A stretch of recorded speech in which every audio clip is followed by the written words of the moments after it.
Buenas noches, mi nombre es Ginari Sánchez Díaz. En presencia de mis compañeros, hacemos parte de la Universidad del SINU en la rotación 3561. Somos estudiantes de pregrado bajo la tutoría del doctor Félix Canencia. El día de hoy les vamos a presentar artículos en cuanto a la revisión del tema y su inmunización RH.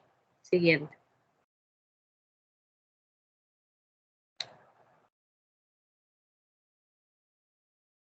Mi artículo que voy a presentar se llama Transfusión intrauterina, tratamiento de anemia fetal severa en el Centro de Referencia Perinatal Oriente. Siguiente. Bueno, tenemos que el objetivo de este estudio es revisar los casos de transfusión intrauterina en el Centro de Referencia Perinatal Oriente, incluyendo, entre otras causas, la anemia fetal, el número y el tipo de complicaciones que se reportan asociadas al procedimiento a nivel local. En cuanto a los métodos, se realizó un análisis descriptivo retrospectivo de los casos de anemia fetal que requirieron transfusión intrauterina. Se analizaron las transfusiones intrauterinas entre los años 2003 y 2019. Los casos corresponden a embarazos controlados en dicha unidad seleccionados mediante la historia clínica. Siguiente. En cuanto a los antecedentes demográficos, tenemos que de las pacientes que se estudiaron, 5 tenían al menos un antecedente de mortinato al momento del ingreso, sumando 7 casos en total. De estos mortinatos, 5 estaban relacionados con una enfermedad hemolítica perinatal, uno con malformación congénita y otro tenía una causa no precisa. Las transfusiones intrauterinas se realizaron entre la semana 21 y la semana 34 del embarazo con un promedio de edad gestacional de 28. El nivel de hematocrito fetal promedio al comienzo de las transfusiones fue de un 22,8%, oscilando entre un 6,8% y un 39,9%. Las causas principales para la indicación de las transfusiones intrauterinas fue la sospecha de enfermedad hemolítica perinatal debido a la inmunización por RH en 11 de los 17 casos. Otras indicaciones incluyeron anemia fetal por infección de parvovirus B19, complicaciones en gemelos monocoriales, hidrofetal no inmune y anemia fetal de causa desconocida. Siguiente. En esta tabla se presentan los resultados perinatales de los fetos sometidos a transfusiones intrauterinas. De los 15 recién nacidos vivos, uno falleció 12 horas después, mientras que los restantes tuvieron una evolución favorable. Hubieron 2 casos de muerte fetal in útero debido a un hidrofetal causado por infección por virus del herpes simple y el otro debido a una complicación directa en la transfusión intrauterina en asa libre de cordón umbilical. Siguiente.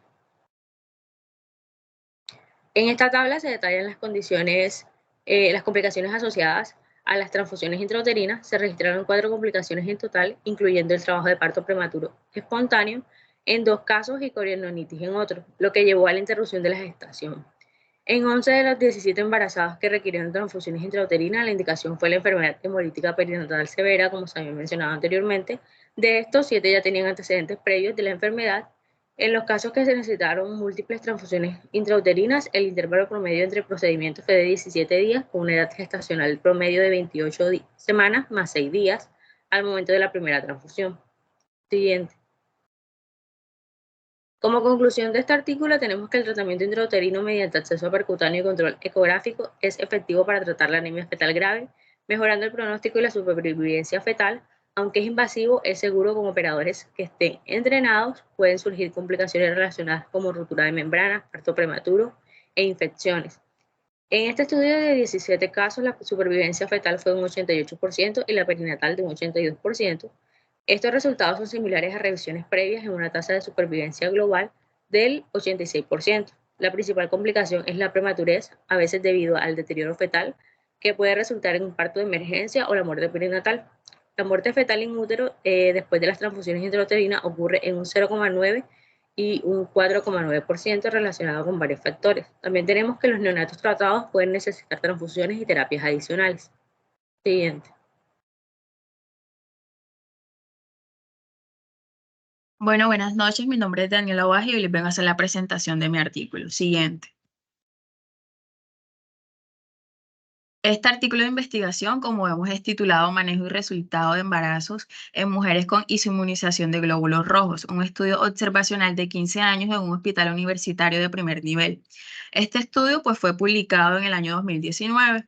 Entonces, a manera de introducción, es importante recordar que la enfermedad hemolítica del feto y del recién nacido es una enfermedad rara, pero es potencialmente mortal, dado que el plazo trasplacentario de anticuerpos maternos que se unen al antígeno eritrocitario fetal de origen paterno, pues va a provocar la hemólisis fetal o neonatal. Y si esta no se trata, la anemia fetal puede provocar la insuficiencia cardíaca fetal, hidropesia o incluso pues la muerte. Siguiente. En cuanto a los métodos, este es un estudio de corte observacional retrospectivo que incluye mujeres remitidas en el centro estudiado tras el hallazgo de anticuerpos maternos contra antígenos de glóbulos rojos fetales. Entre los años 2002 y 2017, los criterios de exclusión fueron pacientes que hayan tenido un asesoramiento preconcepcional, pacientes que hayan tenido un resultado positivo tras la administración de anti-D y pacientes que tuvieran embarazos gemelares. Siguiente. En esta tabla es la prevalencia y la distribución de anticuerpos antieritrocíticos.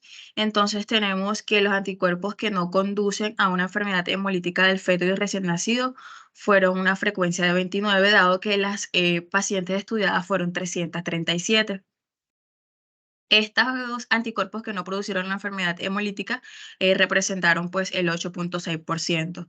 Los anticuerpos que rara vez conducieron a esta enfermedad fueron 48 y representaron el 14.2%. Los anticuerpos clínicamente significativos fueron 256 y estos representaron la gran parte, o sea, el 76.9%.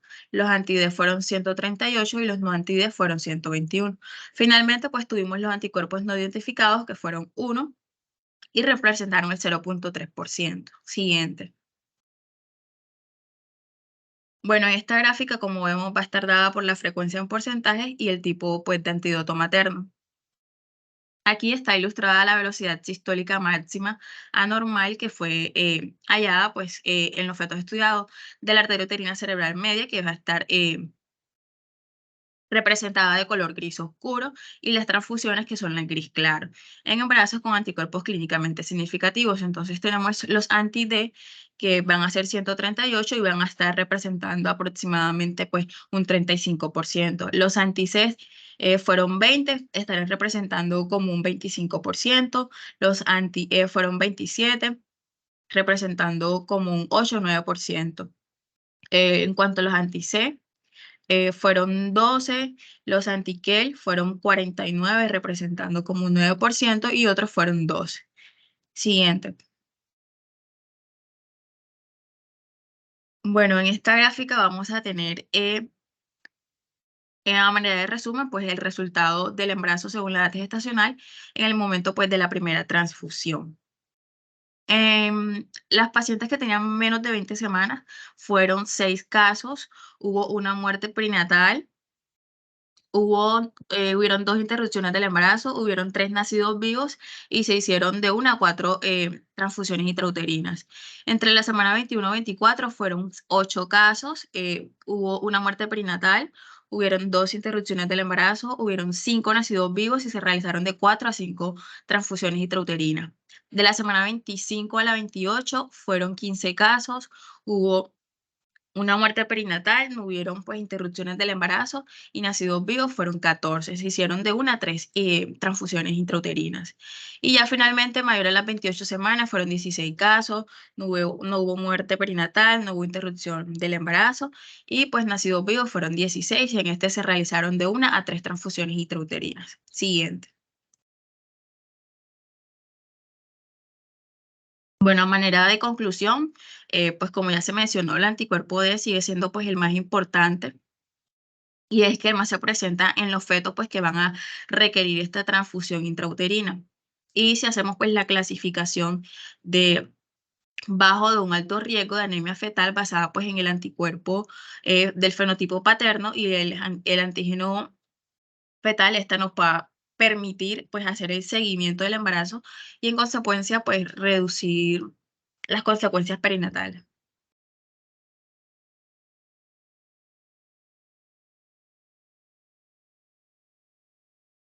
Buenas noches, mi nombre es Jesús Martelo. Voy a presentar el siguiente artículo. Paso, por favor.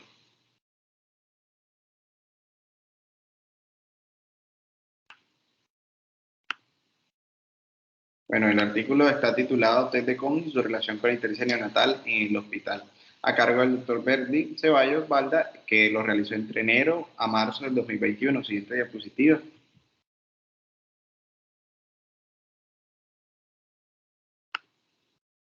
Bueno, este es un análisis estadístico donde se realiza la medición en tablas y gráficos donde realizaron los resultados de test de Coombs de los neonatos, la ictericia neonatal y los datos recopilados en el hospital a cargo del doctor Verdi Ceballos.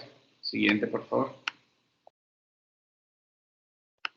Bueno, se observa en esta primera gráfica el número de individuos con ictericia neonatal en los 3 meses estudiados. Durante el periodo de estudio nacieron vivos 76 neonatos, de los cuales 46 presentaron ictericia neonatal, representando una prevalencia del 7.24%. El mayor número de casos se detectó en el mes de febrero con 21 pacientes. Sigue. Ok, en este gráfico se observan las principales causas de ingreso al servicio de neonatología, donde se observa que el primer lugar lo ocupa la presencia de ictericia neonatal en un 49%. Esto demuestra la importancia del estudio de esta patología en los recién nacidos. Continúa. Bueno, en este gráfico se puede identificar el número de casos con ictericia por mes y los respectivos resultados de test de positivos. En enero, de 17 pacientes histéricos, 14 presentaron la prueba positiva. En febrero, de igual forma, aunque la mayoría resultó positiva, algunos dieron negativos a la prueba. En el mes de marzo, la coincidencia fue total, resultando positivos todos los casos con ictericia. Se destaca que la mayoría de los pacientes con ictericia presentaron un test de directo positivo. Solo una pequeña proporción de los casos de ictericia no coincidieron con una prueba de positiva, lo que indica que su ictericia tiene otro origen. En estos casos, el origen puede ser por lactancia materna, un síndrome de Crigler-Najjar tipo 1 o los trastornos hereditarios del metabolismo de las bilirrubinas, como por ejemplo el síndrome de Gilbert. Continúa, por favor. Pues en el gráfico anterior se observaban los grupos sanguíneos de los neonatos con ictericia. Se destaca que estos pacientes en su mayoría de grupo A, seguido por el grupo B y un poco frecuente el O con 3 pacientes. Teniendo en cuenta solo el sistema ABO, se ha determinado que uno de los grupos sanguíneos más relacionados a incompatibilidad materno-fetal es el grupo A, lo cual guarda relación con los resultados obtenidos en esta gráfica número 4. La incompatibilidad hemolítica por ABO es la más frecuente de las enfermedades hemolíticas de recién nacidos. Ocurre en neonatos A o B de madre O. La enfermedad se puede presentar en el primer embarazo de una madre O que tiene anticuerpos anti-A o anti-B. Los anticuerpos se pueden encontrar en el seno materno. Son de 3 tipos, el IgA, IgM y IgG, siendo este último el causante de la producción de la enfermedad. Y en este primer embarazo la madre puede quedar sensibilizada. En el gráfico 5 se observa que la mayoría de los neonatos histéricos eran RH positivos, un 98%. Si sus respectivas madres eran RH negativo, esta podría ser la causa de la anemia hemolítica del recién nacido. Sin embargo, esta situación es ahora infrecuente, pues el control prenatal regularmente resuelve esta situación mediante la inmunización materna. Continúa, por favor. Y ya para concluir, pues el test de COM directo presenta una asociación significativa con la ictericia, ya que fue positivo en la mayoría de los recién nacidos histéricos, determinándose que el origen de la ictericia era la incompatibilidad materno-fetal, tomando en cuenta la información recopilada en el área de neonatología del hospital a cargo del doctor Verdi Ceballos. Los pacientes neonatos que presentaron ictericia neonatal recibieron un tratamiento exitoso. Con esto me refiero a que no se presentaron casos mortales, puesto que todos fueron dados de alta. Muchas gracias.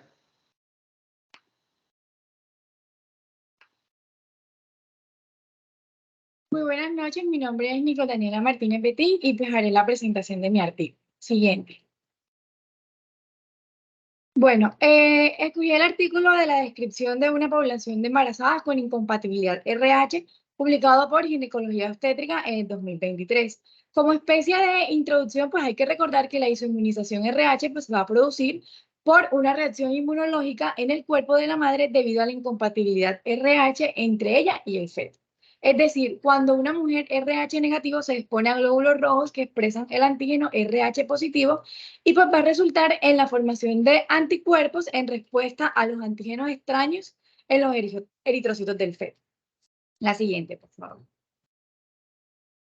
En cuanto a los materiales y métodos, tenemos que pues es un estudio de corte retrospectivo transversal y descriptivo que incluyó mujeres embarazadas con incompatibilidad RH que consultaron y finalizaron la gestación en la unidad materno-infantil en la ciudad de Medellín, en Colombia, entre los años 2013 y 2018. En cuanto al manejo de la información, tenemos criterios de inclusión, que fueron mujeres con embarazo confirmado, controles prenatales y parto atendido en la unidad materno-infantil de la institución que participa en el estudio. Los criterios de exclusión fueron pacientes con historias clínicas incompletas sin variables necesarias para cumplir los objetivos del estudio. La siguiente, por favor. Bueno, en cuanto a los resultados, aquí se incluyeron 250 pacientes con edad de 26 años, el mínimo fue de 15 años y la máxima fue de 43 años, las cuales eran de régimen contributivo, residían en zona urbana, amas de casa, empleadas, estudiantes. Y pues en relación con el grupo sanguíneo de la madre O negativo, fue más prevalente en embarazadas con un 55.2%, que pues es lo que nos hace referencia a la tabla que está ahí. La siguiente. Bueno, en cuanto a esta tabla, pues se hace referencia a la historia con los antecedentes obstétricos y el 49.2% de las pacientes pues, que habían tenido entre 2 y 3 embarazos previos. Parto espontáneo fue de 65.2% y la cesárea en un 24%. En cuanto a la historia clínica, pues se encontró que el 88% de las pacientes pues, no había tenido ningún evento sensibilizante durante su embarazo. El 12% tuvieron un evento sensibilizante en los que pues, también se incluyó aborto. El 83% se incluyó un embarazo ectópico y en lo menor, que es 3.33%, óbito fetal. En cuanto a las pacientes incluidas, pues se encontró que el 22% se detectó una isoinmunización prenatal. 20 de estas pacientes pues contaban con información de COMS cuantitativa. Y la mediana de estas semanas de gestación al momento de la finalización del embarazo fue de 38. La mínima fue de 29 semanas y la máxima fue de 41 semanas. En cuanto al nacimiento, solo el 2% de los neonatos requirió reanimación, 1.2 fallecieron, 7.5% necesitó pues, el ingreso a la unidad de cuidados intensivos especiales. Y ya, la siguiente. En cuanto a la discusión, bueno, con base al comportamiento sociodemográfico arrojado por este estudio, se encontró que la mediana de la edad de las madres pues, fue 26 años, ya lo había mencionado, lo que coincide con los casos reportados en otras publicaciones. Este estudio se compara con otro como el de Gobson y sus colaboradores, que este fue llevado en Islandia y la mediana de edad aquí fue de 31 años. Con respecto al RH de las madres, el estudio aquí publicado pues, se incluyeron lo que fueron 241 pacientes con RH negativo en comparación con el estudio de Britex y Samudio, que solo fueron 128. Bueno, esto nos dice que el número absoluto de las pacientes fue mayor en el primer estudio, lo que se requiere pues la intervención preventiva del total de las madres incluidas en este estudio. Solo el 48% recibió inmunoglobulina G anti-D, mientras que en el último estudio. La profilaxis se administró en un 53.6% de las pacientes, lo que muestra pues, los resultados similares entre ambos estudios, que se marcan una reducción de la isoinmunización RH materna. La siguiente. Bueno, y para concluir, la isoinmunización pues, va a ser una práctica de baja frecuencia en la población. Cuando se aplica, tiene aportes importantes en las implicaciones perinatales, ya que, o sea, sobre todo el feto o el neonato y para el futuro obstétrico de la paciente. En cuanto a la bibliografía, se destaca pues, la importancia de la inmunoglobulina G anti-D indicada de manera adecuada para que repercuta en las tasas de isoinmunización. Y pues este estudio sugiere que se requiere fortalecer la oportunidad de la captación temprana de las pacientes para el seguimiento y para la indicación de la profilaxis. Muchas gracias. Buenas noches, mi nombre es Valentino Bardes Burgos y el día de hoy les vengo a presentar mi artículo de revisión. Pasa, por favor. Bueno, su nombre es enfermedad hemolítica del recién nacido, incompatibilidad sanguínea, características clínicas, factores de riesgo y métodos diagnósticos. Este fue publicado el 31 de julio de 2022. Entonces, este artículo se centra en la enfermedad hemolítica neonatal por incompatibilidad sanguínea en pues, los recién nacidos. Y este tiene un enfoque en las causas, manifestaciones clínicas, factores de riesgo y métodos diagnósticos que a continuación se resume cada una de las secciones de este artículo. Pasa por. Bueno, ahora hablando de la introducción de este artículo destaca la prevalencia de la ictericia neonatal en los recién nacidos y su importancia clínica. Y este menciona que las causas de ictericias patológicas en los recién nacidos incluyen principalmente las de origen hemolítico y también las inmunológicas, que estas están relacionadas con la incompatibilidad sanguínea con énfasis en los grupos sanguíneos RH y ABO. Pasa, por favor. Bueno, ahora vamos a hablar acerca de los materiales y métodos. En esta sesión se describe que se lleva a cabo un estudio descriptivo de revisión documental y se realizó una búsqueda bibliográfica en PubMed y Cielo de los últimos 5 años previos a la publicación de este artículo. Y se incluyen estudios de revisión narrativa y sistémica relacionados con las características clínicas, factores de riesgo y métodos de diagnóstico de la enfermedad hemolítica neonatal por incompatibilidad sanguínea. Este fue escrito en inglés y español y se seleccionaron 28 investigaciones completas de un total de 40 artículos proyectados. Pasa, por favor. Bueno, ahora vamos a hablar acerca del resultado y la discusión. En esta sesión se divide en varias subcategorías donde se presentan los resultados y la discusión correspondiente a cada uno de estos aspectos. Entonces, primero se discuten los factores de riesgo asociados a la incompatibilidad sanguínea, como la incompatibilidad, pues ya antes mencionada, la ABO y RH, y se menciona que esta incompatibilidad RH puede ser más grave si coexiste con esta incompatibilidad ABO. Para determinar la probabilidad de hiperbilirrubinemia severa, esto pues es un aumento peligroso en los niveles de bilirrubina en sangre y aquí es importante evaluar varios factores de riesgo y esto puede incluir la edad gestacional del bebé, antecedentes familiares de incompatibilidad sanguínea, problemas que ocurrieron durante el embarazo, entre otros. Los niños que amamantaron tienen un mayor riesgo de desarrollar hiperbilirrubinemia, que es una condición en la que los niveles de bilirrubina en sangre son elevados. Y el grado de fucosilación del antígeno anti-D, este puede ser un marcador crucial para identificar a las gestantes en riesgo. Y este anticuerpo podría ayudar a identificar a esas gestantes embarazadas que pueden necesitar un seguimiento y un tratamiento más cuidadoso para prevenir la enfermedad hemolítica neonatal. Pasa, por favor. Bueno, continuando, también se detalla sobre las manifestaciones clínicas de la enfermedad hemolítica neonatal, que incluyen anemia, ictericia, también incluye hepatoesplenomegalia y en casos más graves, hidropsis fetal. También se menciona que la ictericia es una de las características más importantes. Aquí también se discuten las pruebas de diagnóstico como la determinación de grupo sanguíneo AB y el factor RH y pruebas de COMS indirectas para pues así determinar esa incompatibilidad RH. Y se menciona que la bilirrubina sérica es una herramienta importante para evaluar la ictericia y se destacan los beneficios de la medición de la bilirrubina transcutánea. Pasa, por favor. Y por último, una conclusión, aquí cabe recalcar que la importancia de la incompatibilidad sanguínea en la enfermedad hemolítica neonatal y la necesidad de un diagnóstico temprano y una atención adecuada para prevenir las complicaciones graves en el recién nacido. Muchas gracias. Bueno, mi nombre es Sara Mejía Ortiz y al igual que mis compañeros les voy a presentar mi artículo. Paso.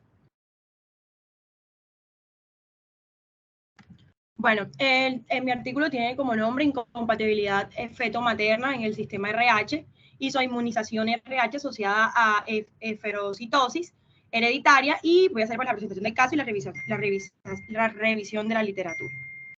Pasa. Bueno, a modo de introducción, la esferocitosis hereditaria pues, es una anemia hemolítica crónica común en caucásicos. Esta es causada por un defecto genético autosómico dominante en la membrana de los glóbulos rojos. Esto provoca la formación de glóbulos rojos esféricos que son pues más frágiles, lo que va a resultar como una baja resistencia osmótica, va a haber un secuestro espléndico y va a haber autohemólisis, que va a ser pues, el aumento de la destrucción de los glóbulos rojos. La isoinmunización materno-fetal ocurre cuando una mujer embarazada desarrolla anticuerpos contra los antígenos sanguíneos del feto, siendo la RH pues, la más común implicada, como han venido mencionando mis compañeros. En embarazos pues,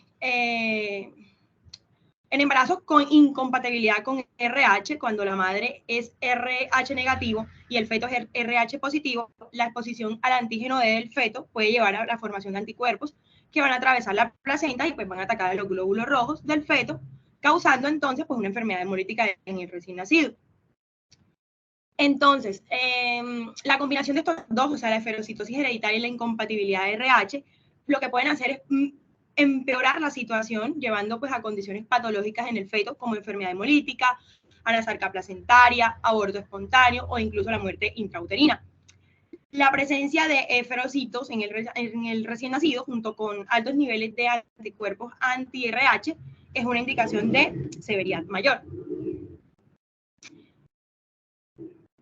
Bueno, los objetivos fueron analizar el impacto de la enfermedad hemolítica en el anteparto y posparto, y resaltar pues, la necesidad de medidas de profilaxis general de la enfermedad hemolítica en el feto y el recién nacido. Paso.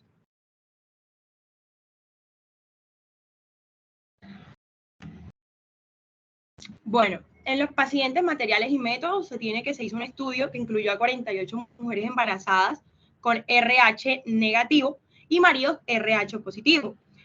Fueron registradas en el Hospital Municipal de Filantropía durante los años 2015 y 2021. También se examinaron pues, los respectivos recién nacidos a través de pruebas clínicas y paraclínicas como hemogramas, determinación de los grupos sanguíneos RH y ABO, y recuento de reticulocitos, y pruebas bioquímicas como por ejemplo la bilirrubina, enzimas hepáticas, la creatinina, así como también exploración por medio de imágenes. Las mujeres embarazadas fueron vigiladas a lo largo del embarazo, incluyendo pues la medición de los niveles de anticuerpos anti-RH, pruebas de coagulación y evaluaciones bioquímicas. Además, pues se realizó un monitoreo por imágenes médicas durante el embarazo y se examinaron las placentas después del parto. Bueno, uno de los casos destacados en este estudio fue el de una mujer, de una paciente de 25 años, con un diagnóstico de esferocitosis hereditaria e isoinmunización RH, y les voy a hablar a continuación. La siguiente diapositiva, por favor, pasa. Bueno, se describe el caso de un recién nacido con una crisis hemolítica aguda como su primera manifestación clínica. Este recién nacido pues tenía una incompatibilidad RH con su madre y antecedentes familiares de esferocitosis hereditaria. Se llevaron a cabo los estudios paraclínicos maternos, frotis sanguíneo de recién nacido, el análisis histopatológico de la placenta y ultrasonido o imágenes médicas. Bueno, en los paraclínicos maternos se confirmó la esferocitosis hereditaria, la cual también tuvo un grupo sanguíneo tipo A, tuvo RH negativo y presencia de anticuerpos anti-RH en un título elevado de 1 entre 128. Paso. Bueno, en el frotis sanguíneo del recién nacido se observó leucocitosis con aumento de neutrófilos y precursores de los glóbulos rojos, así como también pues, cambios morfológicos en los glóbulos rojos, presencia de esferocitos y reticulocitos elevadas en un 22%. Los análisis de laboratorio iniciales después del parto pues, mostraron bajos valores de glóbulos rojos, de hemoglobina y de hematocrito, y así también como anormalidades en los parámetros de los glóbulos rojos. También pues, se observó el aumento de enzimas hepáticas también urobilinógeno y bilirrubina total, con predominio en la fracción indirecta. El recién nacido también tenía el grupo sanguíneo tipo A y también era RH negativo. En conjunto, estos hallazgos indican una severa destrucción de los glóbulos rojos debido a la incompatibilidad de RH y a la eferocitosis hereditaria.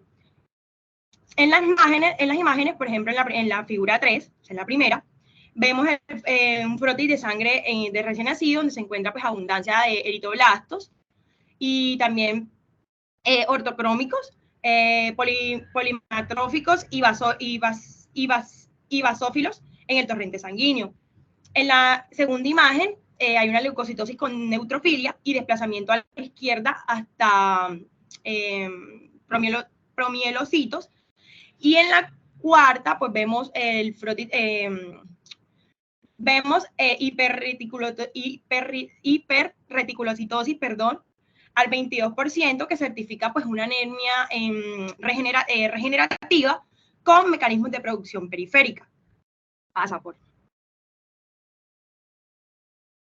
Bueno, el análisis histopatológico de la placenta reveló diversas alteraciones en la estructura del tejido placentario. Se observaron vellosidades placentarias en estado de deterioro, así como también necrosis fibrinoide, que pues es la muerte de las células en el tejido conectivo. Se identificaron depósitos de sustancias similares a la de una piedra caliza. También se detectaron zonas de tejido necrótico antiguo. También habían áreas pequeñas de problemas en la función hemorrágica y acumulación de líquido en los tejidos, lo cual pues era como una justificación al edema que se encontró en el paciente. Estos hallazgos que la placenta presentaba, pues era una serie pues, de anomalías que podrían estar relacionados con la incompatibilidad RH. Los cambios observados en el tejido placentario pues, sugieren una respuesta a la destrucción de los glóbulos rojos fetales y también problemas en la circulación sanguínea en la placenta. En estas imágenes que están aquí, se ilustran visualmente las alteraciones del tejido placentario. En la primera, por ejemplo, vemos vellosidades placentarias distróficas, y en la segunda, pues vemos decidua con necrobiosis e infiltrado inflamatorio. Paso. Bueno, la hemólisis intensiva, o sea, la ruptura, la destrucción rápida y significativa de los glóbulos rojos, resultó pues en una hepatoesplenomegalia, lo que aumentó el tamaño del abdomen del feto. El hígado se palpó de 2,5 centímetros por debajo del borde del costal derecho y el vaso a 2 centímetros por debajo del borde costal izquierdo. Estas imágenes pues ilustran visualmente esta ampliación del hígado y del vaso debido a la hemólisis intensiva. En la primera pues vemos la esplenomegalia y en la segunda pues vemos la hepatomegalia. Paso. Bueno, y como discusión y conclusiones, el recién nacido pues fue evaluado clínicamente y se determinó como pues, que nació a término y con un peso apropiado para la edad gestacional. Un aspecto distintivo en este informe pues, fue la presencia de ferocitoiditos en frotis sanguíneo del recién nacido, el cual pues, es atípico, ya que estos pues, son fenómenos comunes junto con una respuesta eritropoyética lenta en los neonatos, lo que resulta pues un bajo recuento de reticulocitos, en relación en el grado de la anemia.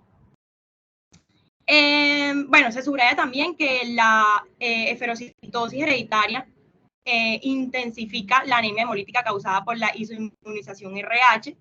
Además, también pues, se aborda la importancia del diagnóstico y el manejo de la isoinmunización RH, incluyendo opciones terapéuticas como, por ejemplo, la plasmaferesis y el monitoreo del feto. Y, pues, por último,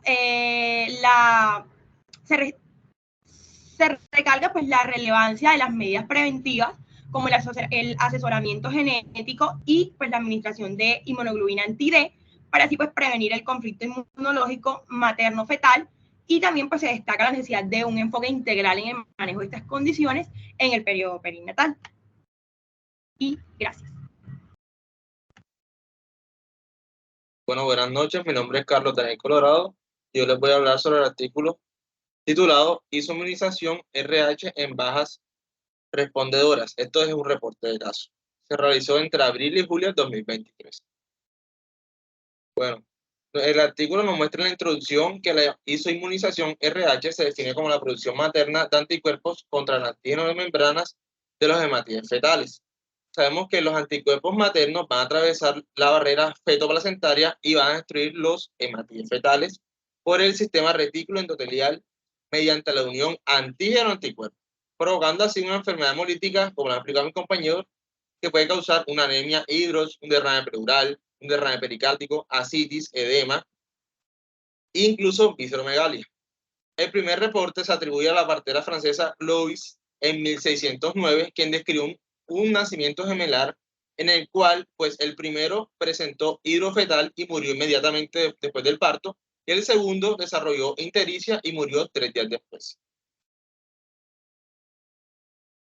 En los materiales y métodos vemos que es una recopilación de datos en el programa de control prenatal en Colombia y se identifican las pacientes RH negativas y se incluyen estudios de revisión narrativa sistemática sobre las características clínicas, factores de riesgo y métodos de diagnóstico. Bueno, ahora en la presentación del caso, pues tenemos una paciente de 43 años de edad, gran multípara, gesta 9, para 5, cesárea 1, aborto 2, gemelar 1 y parto vaginal de 7, proveniente de área rural, sin adecuados controles prenatales. Ella cursa con un embarazo de 30 semanas de gestación y viene remitida a nuestro servicio por isoinmunización RH, edad materna avanzada y multiparidad. No hay una información certeza sobre el control prenatal de sus anteriores gestaciones. La paciente refiere no haber recibido vacunación con anti-D durante los embarazos anteriores ni en los pospartos y no recuerda la hemoclasificación de sus hijos. Refiere que no se utilizó profilaxis anti-D en ningún de sus embarazos anteriores por falta de disponibilidad con la misma en el centro de salud. Esta trae reporte de CONS indirecto de 1 a 4 que se le hizo en la semana 13 y durante su control prenatal presentó diabetes estacional. También trae un Doppler de arteria cerebral media sin evidencia de anemia fetal, sin signos de polihidranios, hidros y con una velocidad de pico de 50 centímetros por segundo.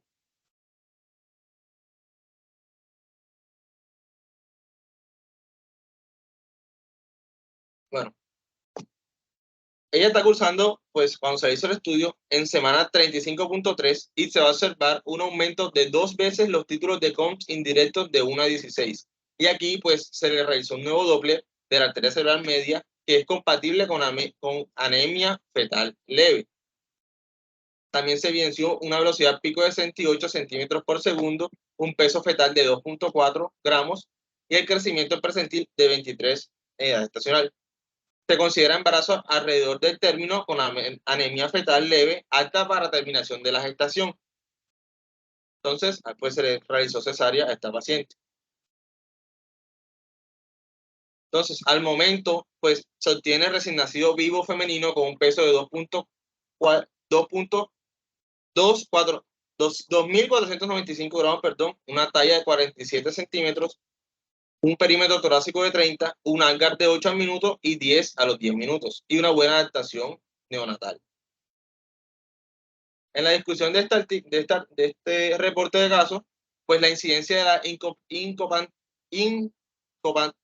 incompatibilidad RH varía según la población estudiada. Entonces, en la población caucásica el 15%, en la africana el 5% y en la asiática un 2%. Y 1 de cada 7 uniones se da entre una RH negativo y un hombre RH positivo.